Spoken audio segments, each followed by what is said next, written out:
abantu bonna aboogera ku Dr. Kizza Besigye mu ngeri y'ettiiyuuko tebamwagala era tebamwagalizangako.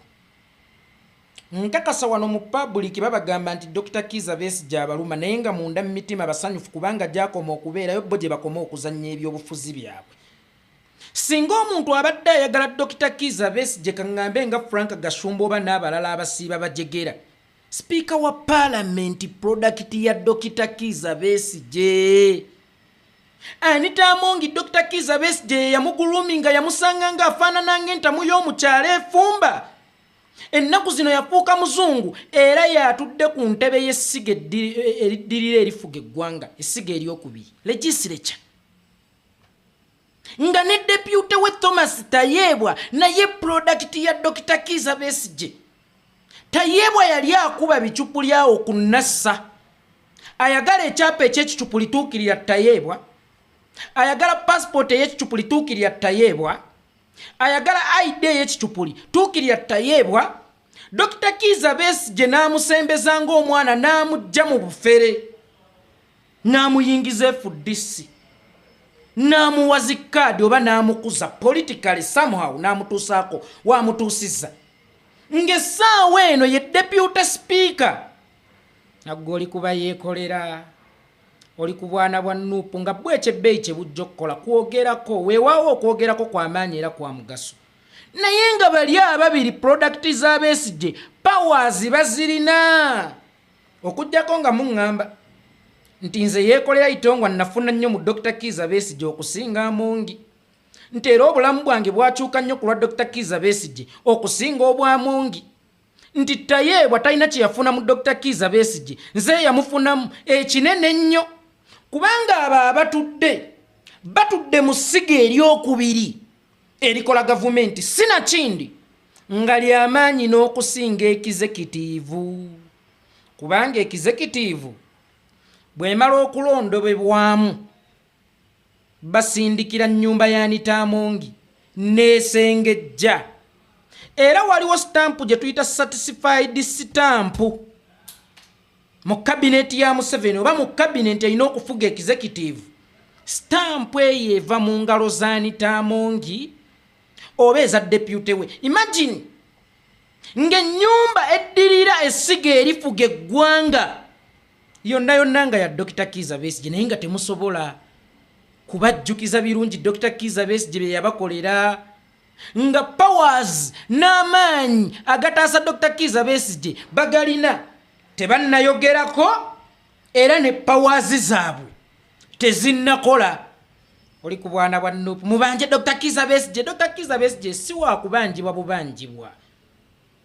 Fa already tuyinayo abantu baffe babiri abali mu ssiga eryokubiri erifuga gavumenti. Bwe tuba nga twagala Besigye ateebwe lwaki tetukozesa abo?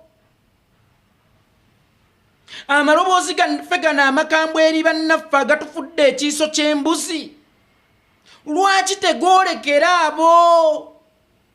Kubanga omwana ne bwakula n'agenda n'afuna mwana munne talifunayo maama mulala era talifunayo taata mulala. Dr. Kizza Besigye kye kisumuluzo ekyayakisa Anita Amongi ne Tayebwa.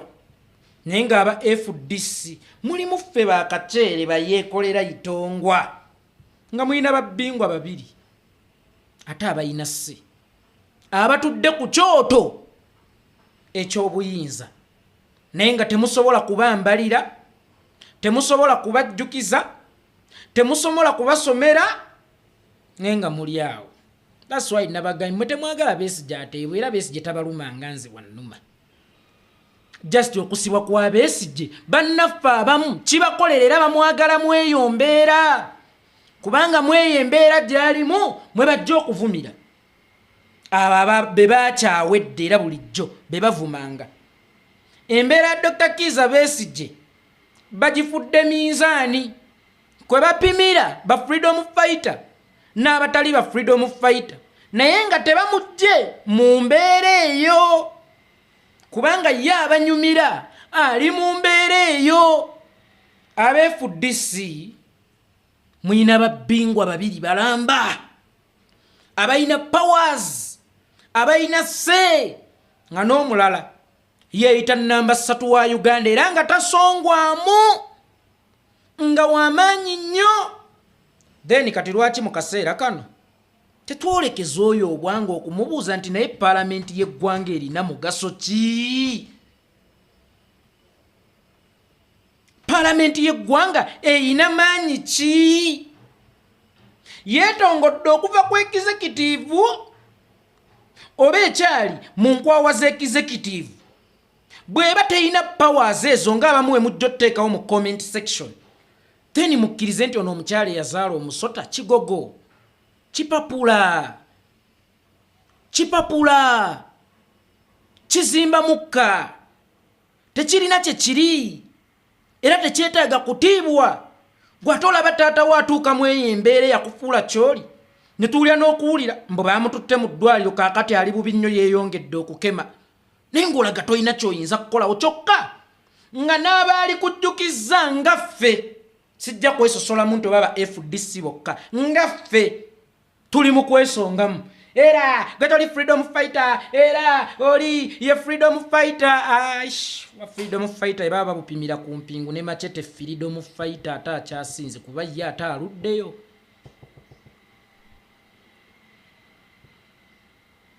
Nalabye ne Ingrid tuli naawe mwannyinaze nga retweetinze gundi ya His Excellency Bobi Wine kukuta kwa Dr. Kizza Besigye, nze nali manyi etalabwa ffe bye twogera oba Kyagulanyi bya postinga. Bannange njagala nga Besigye ono waatugasse bonna abasibe babeera batugatta. Nze bwe mba mmanja Kibalama gw'ombuuza who is Kibalama, naye ate ggwe bw'ofuna ebitalo oyagala nkukaabireko. Lwaki bw'ofiirwa nzija n'enziika ne nkukaabirako kyokka nze bwe nfiirwa n'ogamba nti oyo ali mu kwekoza? Nabagamba nti nateetaawo twalinawo omukyala baamuyitanga Madiina, naye nga Madiina asekerera buli afiiriddwa olw'empalana n'omutima ogw'ekirogo gwe yalina.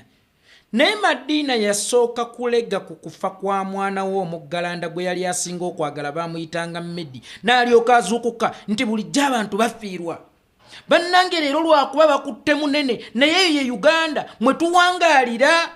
Mu kiseera kino tulina okuvumirira ekiwamba bantu, ekisiba bantu n'abantu ba bulijjo, okubateekanga mu kkooti z'ekinnamagye n'abaabuzibwawo abaana baabwe balaajana. Wabula eyambuuza who is Kibalama essaawa eno yayimirira ku mpewo, banja mangu Dr. Kizza Besigye bannange mutubangizeeko, era omununuzi agenda kufa muli babbi kikyatakolera bannayuganda. Kakati gwe kyogaa yedda mulya yabula lwakubba mbizi, yabula lwakubba nte, oba naye yabula lwakuba nti yalina omwoyo gwa Uganda. Bannange zirindaba olwange tawa musibe mmere. Nabwe kityo nandirowoozezza nti abasibe bonna tuba bangi. Museveni free all political prisoners. Kyokka ate obwanga bwaffe tebulina nnyo kubeera mu kubabanja.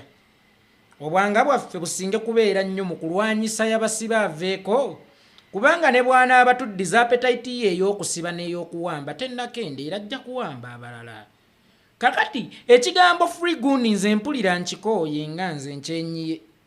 Ffe waffe mu Buganda endegeya bwe zireekaana tutema muti kwe zireekaani ate buli budde oba oba ojja kkoowa. Kakati naffe tuteme omuti okutudde ekigambo free gundi baguyita Museveni.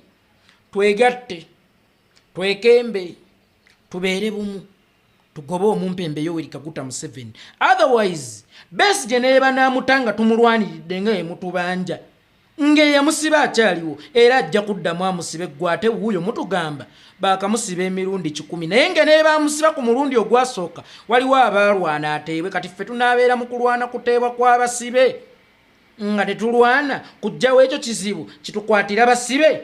Anita Amongi tayeebwa, mutuyambeko mu kubanja kitammwe aba FDC n'abeepuula abaagala Dr. Kizza Besigye. Mutulageeko nti mwagala Dr. Kizza Besigye nga mmwe musooka okukumba okugenda ku paalamenti, kubanga bannankulu b'akazinga ako bonna product za Besigye.